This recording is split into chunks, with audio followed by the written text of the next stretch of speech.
when I meet with someone or a family, I'm not just listening for the pathology, the presenting problem. I'm listening for the strength of like what has allowed you to make it this far.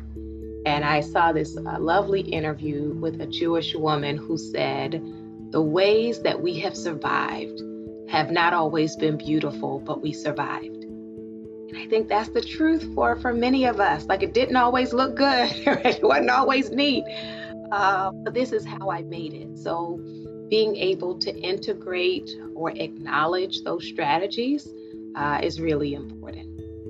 From the Mount Sinai Health System in New York City, this is Road to Resilience, a podcast about bouncing, walking, crawling, and leaning back from adversity. I'm John Earl. That phrase comes from our guest today, Dr. Thema Bryant-Davis. She's a polymath of the soul. Dr. Thema, as she's known, is a professor of psychology and director of the Culture and Trauma Research Lab at Pepperdine University. Her many books and academic articles include Thriving in the Wake of Trauma, a multicultural guide. Dr. Thema is also an ordained minister, as well as an accomplished slam poet and dancer. And lastly, she is the host of the Homecoming podcast with Dr. Thema. Like Dr. Thema's work, our conversation was wide-ranging, touching on psychology, faith, and art. About halfway through, my collaborator Nikki Cheatham takes over, and the topic turns to racial trauma and healing, a space Dr. Thema has worked in for many, many years. And so, this is a special episode, and we hope you enjoy it as much as we did. Dr. Thema, welcome to Road to Resilience. Thank you for having me. I'm excited to be here and glad for the conversation. So I've been working on this podcast for a couple of years now, and I still struggle to define resilience. Very early on, I moved away from the, I think, very common definition of resilience as overcoming adversity. It's too heroic, it's too rosy, it doesn't capture all the ways that people can be resilient. You described resilience so beautifully. You said it's bouncing, walking, crawling, leaning back from adversity.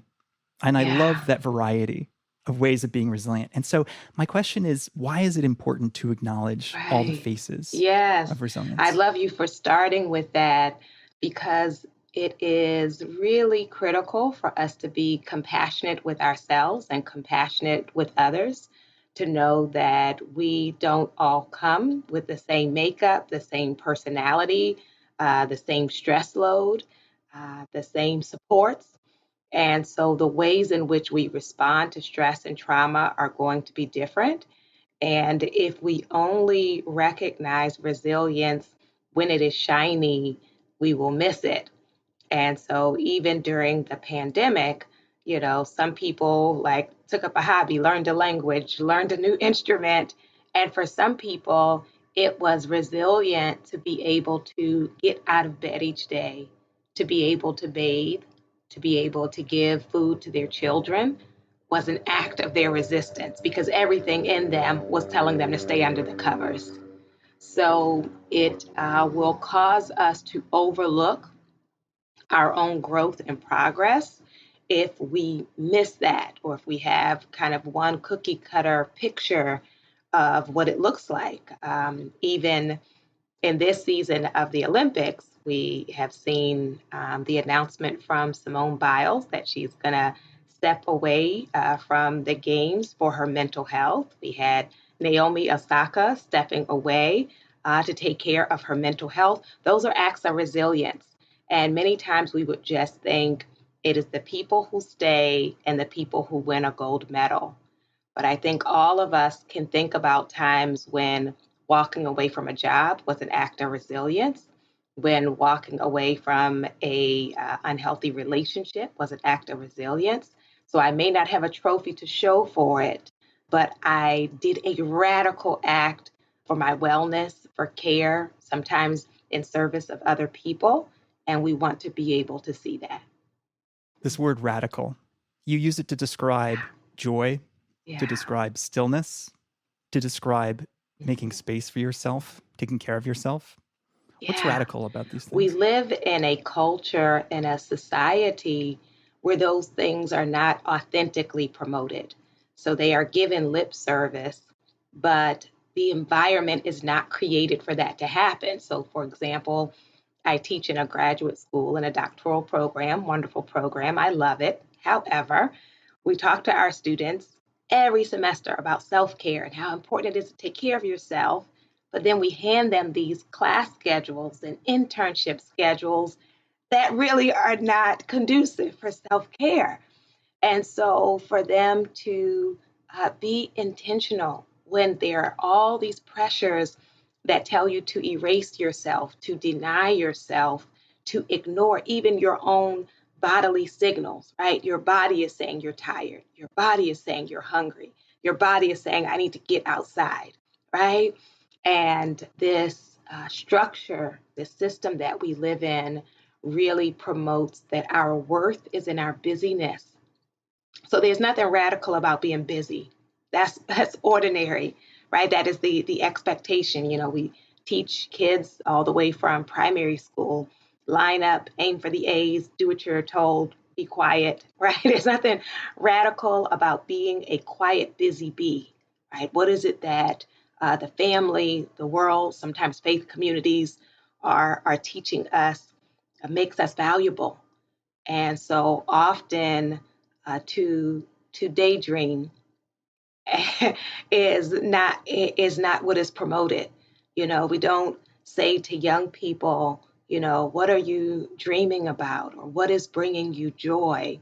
Even when as adults we run into each other, we'll say, what's your latest project, right? What are you up to? Because we're naming what we value. And so, what did you do to make yourself laugh or smile or exhale this weekend?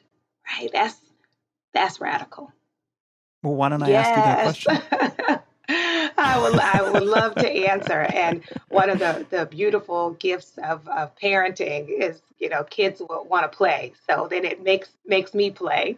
So going swimming with my son, I took my son and daughter to play soccer in an open field with our mask on. We were out there playing soccer, and my son was very frustrated with me. I'm not a great soccer player, so it was not giving him the competition he wanted. But we had a good time. I also try to get in my steps, so go walking. And I have not seen my parents who live on the East Coast since the pandemic. And so I was able to talk with them on yesterday. We do like a family call, actually a prayer call once a week. And that really nourishes me and helps me to feel like it hasn't been as long as it's been. So those are some of the things I enjoy. A question for you about the podcast. It's called the Homecoming Podcast with Dr. Thema. You do these brilliant, typically about 30-minute monologues on things like fear of commitment, being open to feedback. But my question is about homecoming. Why this word homecoming, this theme that you return to again and again? It's because so many times we think we need to become something other than who we are. That's peer pressure and social comparison. It's like, if only I was like this sibling who's the favorite, or this cousin who's the favorite, or if only I was like this model on the cover of a magazine or on this billboard, or like one of these popular Instagram models who looks very attractive. And like if my aim is always out there, then I will always be second best because I am not the thing I am pursuing. And so it is liberating to discover that we are enough, that like the magic, the beauty is to stop chasing, to stop performing, that the authentic you is the truth, right? That's the good stuff. And it is remarkable, and it's also contagious, because when you're in the presence of someone who's at home with themselves, it often gives you permission to take off your mask and to be more real. I mean, that's what intimacy is, right? Is this sharing, this openness versus the performance that many of us engage in. I give by way of example when we say, "How are you?" and the socially appropriate answer is fine, and you, and the other person says fine. Or in faith communities, "How are you?" "I'm blessed." "I'm better than blessed." In my community, we would say, "I'm blessed and highly favored," right? Really juicy. But there is something so freeing about being able to give a real answer, to know that people want to actually know the truth, not from like just a nosy surveillance place, but like human to human, right? Making that connection. And so homecoming is the reminder that you are already enough, that you are already quote unquote good, and that when you lay down the baggage and the performance, that's where the gift is. All the tools and techniques that you talk about, do they all lead to that Yes. one place? It's that the reason why we need an array of tools, one is we have different personalities. So some people like different things, right? Some people, if I mention poetry therapy, they're like, oh my God, I would love that. And then other people are like, I want to meditate or pray. Interestingly, a lot of my therapy sessions, I'll start with a brief meditation. And I have some clients who are like, oh my gosh, if I could just get that, I'm ready for the session to be done. Like that's all they needed. It was like this few minutes of guided meditation. And then I have other people who will say, can I say a prayer instead? Or other people will say, I just want to start. I don't want to do that breathing thing. Which all of it is fine. There's not one path. It's discovering the path that brings you home. You are the daughter Yeah, of two ministers. You are that's right. yourself an ordained minister. When I've heard you talk about faith, you often talk about the things that many spiritual traditions have in common. Meditation, which we just talked about, is one of them.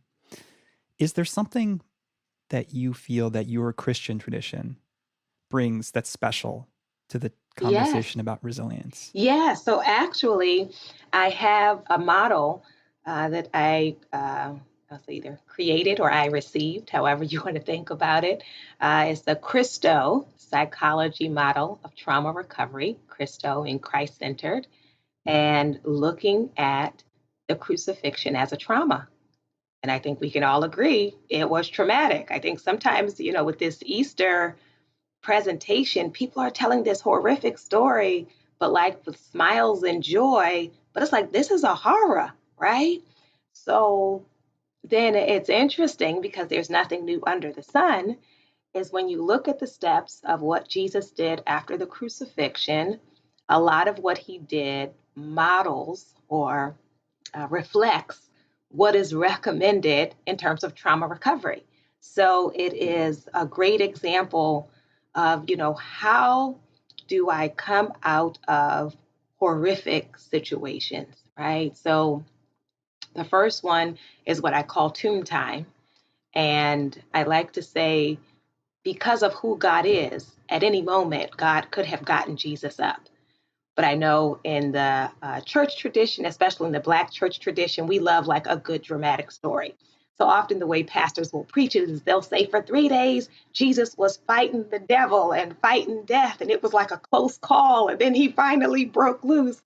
But because who God is, I just believe at any moment, God could have brought Jesus out of there. But it is a message to us to sometimes give ourselves permission to be still, especially in the aftermath of tragedy, that often we feel like as an act of our faith that we have to pretend nothing happened, that we have to jump right up. So taking tomb time is one. The second one is that he appeared to the women, and this issue of social support of not everyone can handle your trauma and your blood. So you want to choose those who have shown you they'll show up for you when you're hurting, when it's not pretty, when you're not being miraculous, when you're not being glossy and shiny, right? That's a certain kind of person. So choosing who can be with you when you are in the aftermath or in the midst of a trauma. So anyway, it goes on. There are like these 7 steps. I think this also ties into this idea that you've been exploring for a long time of cultural competence in trauma healing. The idea that we can tap into and we need to tap into our traditions and our context in order to heal. We can't simply rely on the playbook provided by people from different communities. Can you unpack that Yeah. idea a little bit for The us? field of psychology, of course, I believe is wonderful because I'm in it. And at the same time, a lot of times we need more professional humility. There can be an arrogance in assuming that there is one way to heal. And if you haven't done this one way that we have formulated or that we have packaged, then you haven't worked on yourself. And I hear, people even in the public saying that of like, if you have not done individual psychotherapy, which for many people is inaccessible, that somehow you are less thoughtful, right? And I value therapy. I promote it. I encourage people who can access it to access it. And also, I'm very much aware that there are multiple strategies and pathways, and some of those, when it is culturally appropriate and respectfully, we can even integrate into therapy. And one of the things that psychologists talk about, especially community psychologists or liberation psychologists, is the importance of a strengths-based approach, which means when I meet with someone or a family, I'm not just listening for the pathology, the presenting problem. I'm listening for the strength of like what has allowed you to make it this far. And I saw this lovely interview with a Jewish woman who said, the ways that we have survived have not always been beautiful, but we survived. And I think that's the truth for many of us. Like it didn't always look good, it wasn't always neat, but this is how I made it. So being able to integrate or acknowledge those strategies is really important. What's the tool that you reach for when life Yes. throws you a curveball? So there's a couple. One is individual therapy, right? Is so helpful because I am among the people that, and some of you who are listening will be that one as well, where you are the quote unquote strong one, right? Or you are the one that usually pours, or you are the one who is in leadership. And we have seen uh, in the news many pastors, who have struggled with depression, with suicide, and feeling like there was no one they could turn to. And so I never want to put myself in a position where I believe I have to figure it out all by myself, right? Or I believe I have to have all the answers. Because sometimes we're too close, right? If we're honest, it's always easier, usually easier to see something if you're looking at it outside of you, right?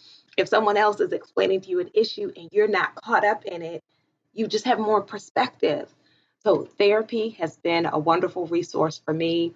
Another one for me that I've talked about a lot in the podcast is dancing. Dancing and poetry, the arts. The arts are a way of speaking the unspeakable. There are some things we don't have the full language for, or some things you don't want to fully say. And so we can code it in our art in a way. See, trauma survivors often have been denied their own power.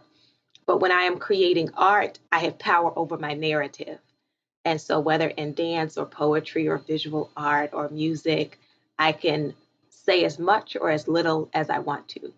And that can also be freeing. I will also say, as a trauma survivor, dance is one of the main reasons why I have always pretty much had a good relationship with my body, because my connection to my body is not just as a site of violation, right? It's a site of strength, a site of expression, a site of freedom.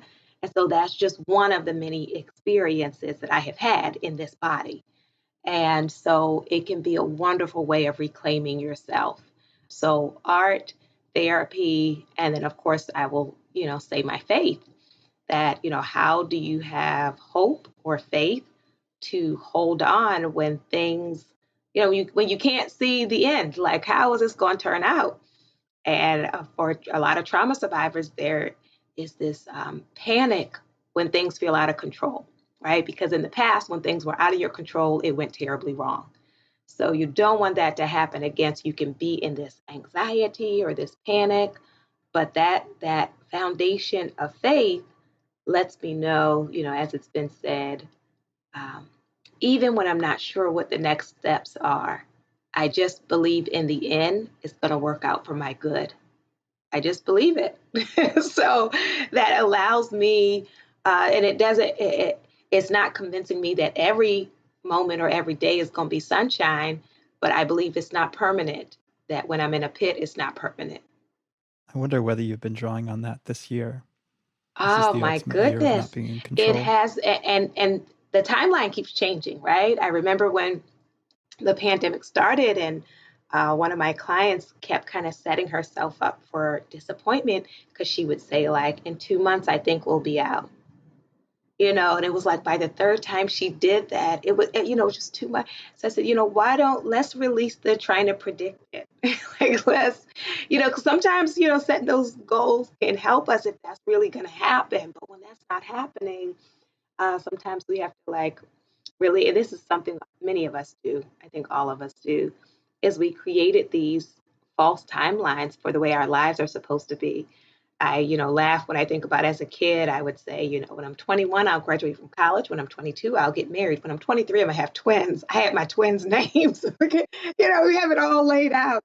And it's like, that's not what happened. So it is an exercise in releasing our grip on the illusion, because we never really were controlling it all anyway. I'm thinking of the friends who scheduled weddings and then Yeah. rescheduled weddings and then rescheduled Yeah. weddings. Right? Just it's hard when we can't predict and control, and that's been the message that many of us have gotten is be organized, set deadlines, work hard, and you can control your life. And this has been a lesson, and some things are out of your control. Doesn't mean anything about you being a good person, doesn't mean God is mad at you, you know, doesn't mean you failed. It means it's different from what you pictured.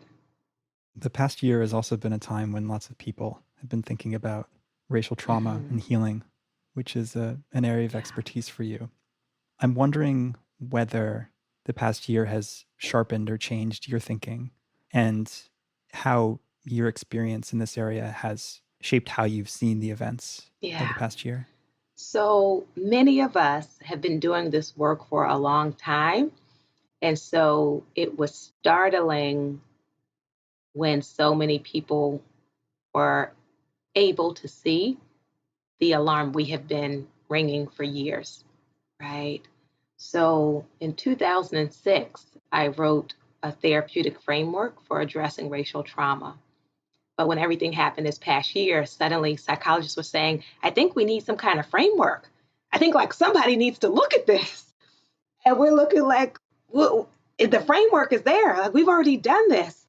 Um, so it was like disorienting a little when it's like for people who are passionate about the environment, and then suddenly people are on board, and it's like, oh, like what? So y'all are ready? Like I've been ready, but you're ready. So it has been a really busy year and a half where so many people, organizations, because at first a lot of organizations and corporations and institutions of higher learning were like posting statements, and rightfully so, many of their students or employees said, we don't just want a statement, what are you going to do?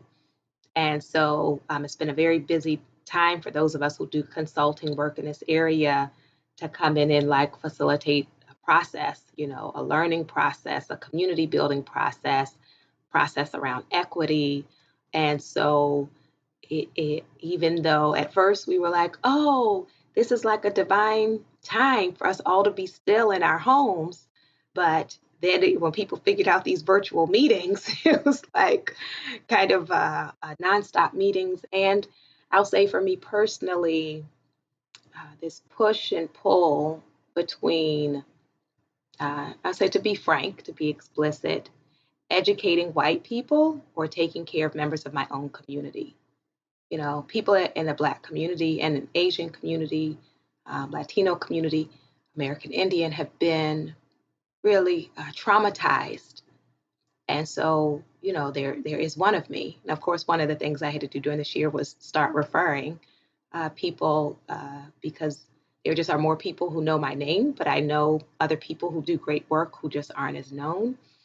But trying to decide in the limited time I have, like this week or this month, am I going to go do this series for this all white organization about what is racism?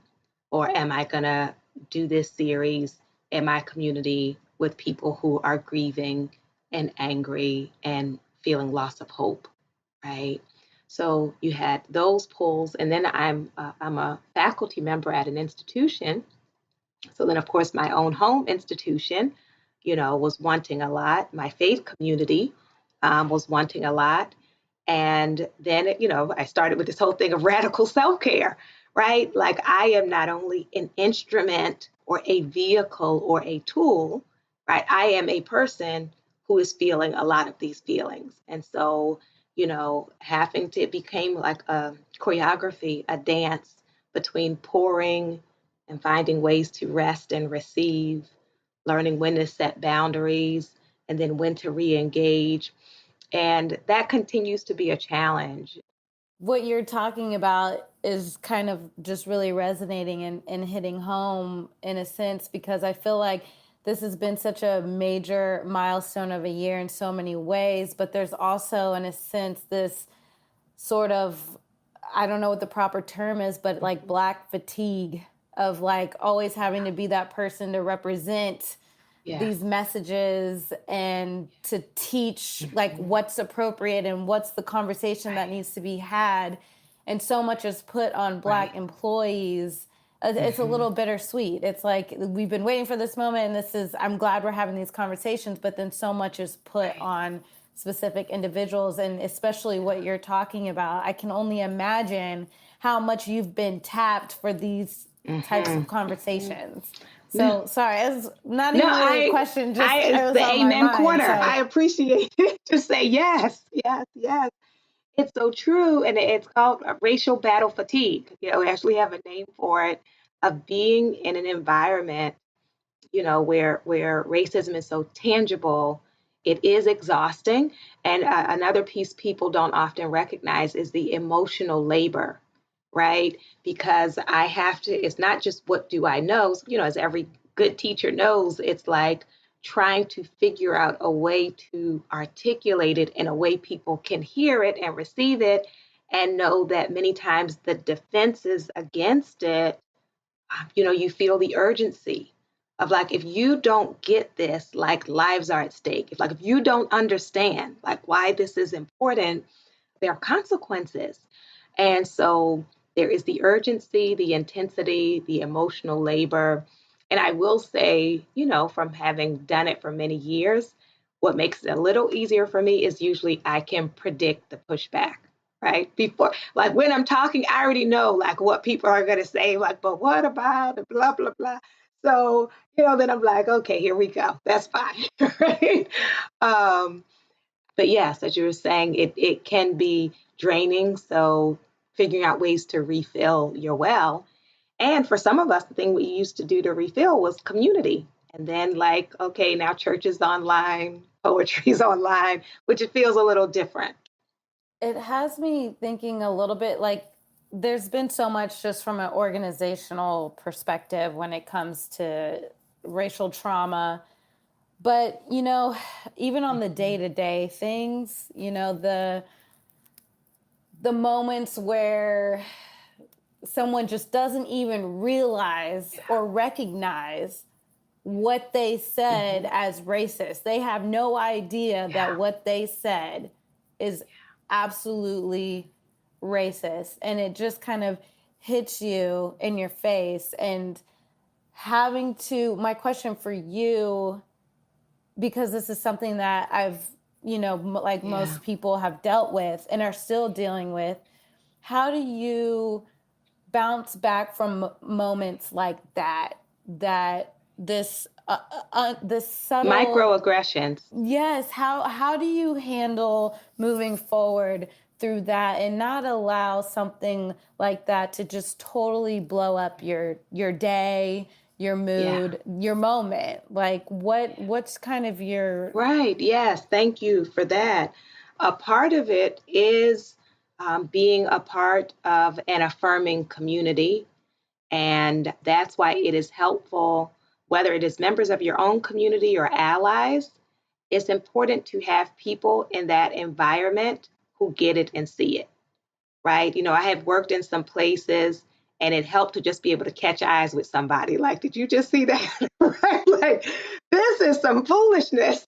So, when everybody around you is acting like nothing happened or like it's not a big deal, it's gaslighting.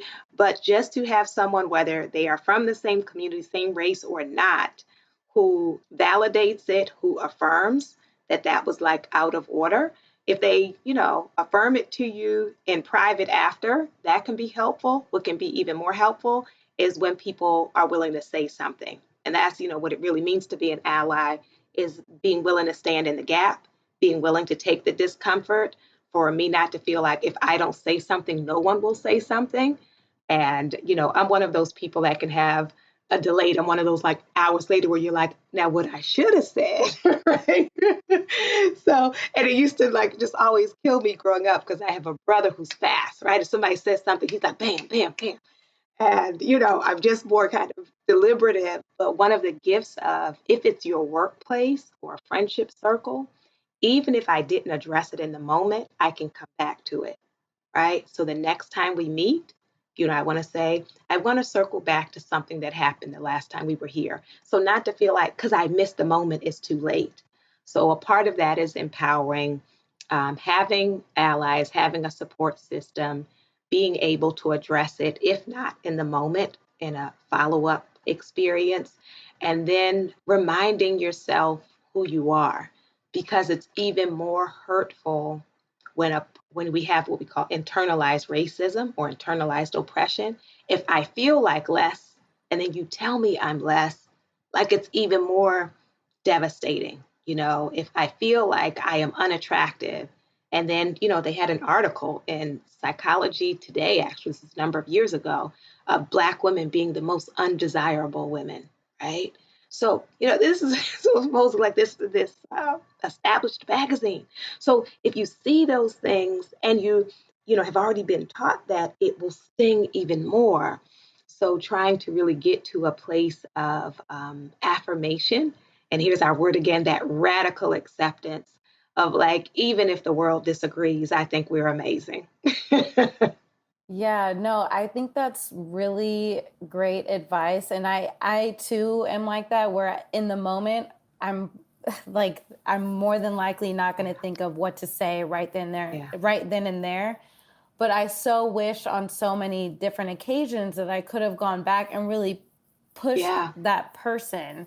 And so one example that is popping up in my mind is just because it's a little bit more recent. So I went to Napa, first time going to Napa, love to drink wine, was really excited about this, like getting to experience wine in Napa. It was just like, oh, this is great. And I went with my husband and another couple.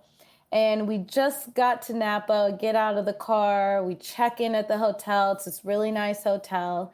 And we go to get into the elevator, and there's this white middle-aged woman on the elevator, and I'm walking around the corner, and she sees me, just me, because everyone else was further away. And she kind of was like, oh, no, like, don't get on the elevator. And I my first initial thought was, oh, COVID. I don't know why I thought. I was like, COVID, And then she was like, oh, it's fine. Like, it was really confusing. And I was like, okay, well, then we walked into the elevator. And so it's me, my husband, who's also Black, and then two others who, the couple that we're with, were all Black. We're sitting there in the elevator, and she's looking at us, and you can kind of tell she's had a drink or two. She's a little, and she just goes, oh, how did you get here? And I looked at her, and I said, wait, what?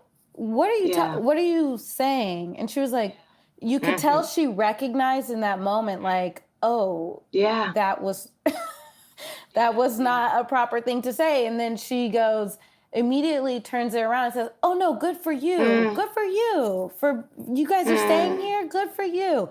And it was just so like, it happened so fast, and there's so many things you want to say in the moment because we all recognize immediately what it was. And like, I believe the couple even like gasped, like the couple that I was with, it's like, like you're just like caught off guard, and it's so subtle. And I think she thought she was being nice, which But is what's here's so the insane thing about the is, whole your thing. strategy was actually one of the recommended strategies to ask a person back, right? Because even you didn't have to say a lot, but just by you asking the Yeah. question, it made her see herself. Yeah, yeah, She saw yeah. herself in That's that moment. beautiful. She did. And she Right. kind of Yeah. panicked. So she had to chew She on did. She that. panicked. Because And I was sometimes if like, people are absolutely yep. clueless, you ask the question and they still don't get it. But in moments like that, people who have some insight, they will say like, uh-oh, right? They'll try to backpedal or figure it out. Yes. Like, oh, wait, Yes. that was bad. Like, and I want people to recognize this part of racial trauma, racial issues, is even in these little moments. It's like we've been dealing with so many big things, but at these microaggressions, these micro moments that people are still happening on a regular basis. It is important for people to know, and around, want us to know, even though we use the term microaggressions, they can have a macro impact because it's cumulative. So sometimes people will say, oh, it was just a question in an elevator. But this question is not occurring in isolation, and it's not the only event. So it's event after event after event that builds up. And important for people to know intention does not equal impact. So when some people say, well, I didn't mean any harm, it doesn't mean that it didn't hurt, right? And so for us to be able to lean into the discomfort instead of avoiding it, because we have this whole thing now where people are like, it's too much cancel culture, and you just stop calling people out. But we have to understand accountability, and when people give you feedback or information that something is hurtful, offensive, racist, it actually is doing you a favor. They could not tell you, and you just keep walking around doing these harmful things. So for us to get to that place of humility, of even if like I didn't know it was wrong or bad, and I grew up in a house where people said that all the time, or all of these things. Or I went through 12 years of school and never knew of one Black inventor. I didn't know that you all had contributed anything to society, right? So now you're, as an adult, you have to take responsibility for educating yourself, because the miseducation has promoted racism to make you think that the only people who have made this country great are white people, and it's just a lie. And so, yeah, the unlearning and learning can be really uncomfortable, but the only way to it is through it. Yeah. What do you say to organizations to establish a culture where that sort of exchange can happen on a regular basis? So it really starts with the leadership, because often it is put on the backs of employees of color, and often it is put on them for free. Like this is it's a field, right? Just being born, this doesn't make you a facilitator of racial equity conversations. And so often the additional labor is put on people, and even the leadership has not really bought into it. So it requires, a long-term commitment and investment of not just like we're going to say something once, or issue this statement, but this ongoing dialogue. And the leadership can model an atmosphere of learning and humility instead of defensiveness. And the other piece I would say about that is we want to be careful about who is allowed to have feelings and what feelings are acceptable. So one of the things, that people have written about is this whole piece of fragility, specifically to talk about white fragility, which is when if people of color are sharing their pain, if that moment is taken from them because white people are saying, I feel uncomfortable, and now white people are crying because I shared my pain, and then all the attention goes to the white person who feels uncomfortable about me sharing my pain, right? So we can see how we totally missed it. It's like, if you have a survivor of another trauma sharing what hurt them, but because they're upset as they're languaging it, us forgetting about their narrative and going to people's discomfort, right?